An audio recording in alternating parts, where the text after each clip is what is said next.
Where the Mountain Meets the Moon, Chapter 44. Ma and Ba continued to wait for Min Li, quietly and sadly, even though they told themselves that they trusted Min Li and believed she would return. Ma spent most of her time looking out the window, lost in thought, while Ba grew older and grayer every day.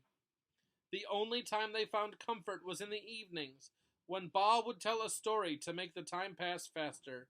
In the escape of Ba's tales, they could forget that Min Li was not with them, and imagine that she was there listening. One evening, when the moon filled the sky, Ma spoke. "Husband," she said, "tonight I would like to tell you a story." Ba was slightly surprised, but nodded. The story that Ma told. Once there was a woman who had a kind husband and a beautiful daughter. A great mountain shadowed their home, making the land that they lived on poor and their house small. But there was always enough to eat, and the water always flowed in hot months, while the fire always burned during the cold ones. Yet the woman was not content. The woman begrudged the barren mountain and the meager land, and swallowed her plain rice with bitterness. She frowned at the humble cotton of their clothes, and sighed in resentment at the tight rooms of the house. Day after day the woman grumbled.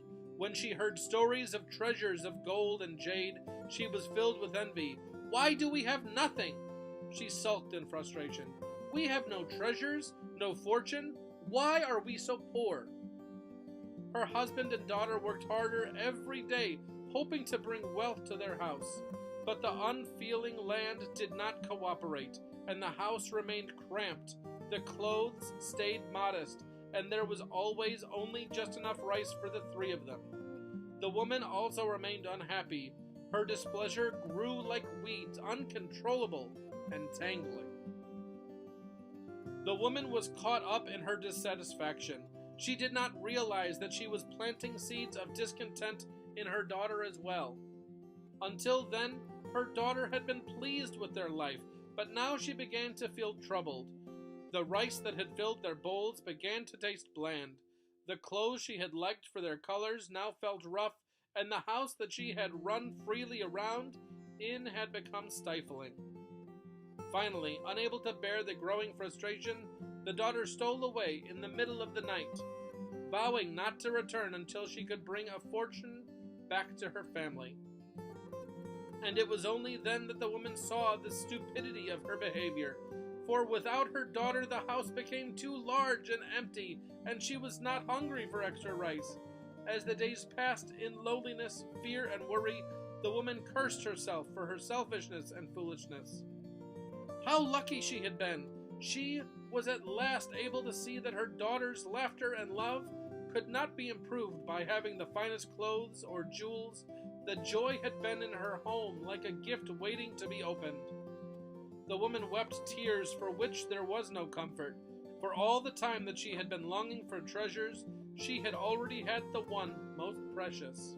Now, wiser, the woman could do nothing but go to her husband, beg forgiveness for her actions, and hope to someday do the same with her daughter.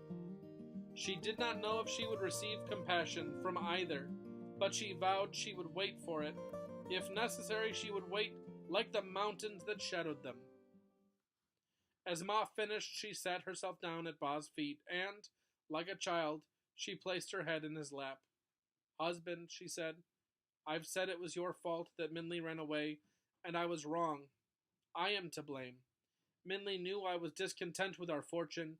If I had not been, she would not have left. I am sorry."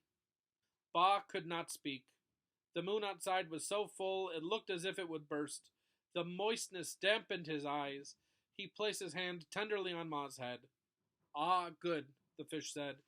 "If you make happy those that are near, those that are far will come." Ma's head raised in a jerk. She looked over at the fish and then looked at Ba, her eyes wide. "Did the fish say something?" she asked. That's the end of chapter 44.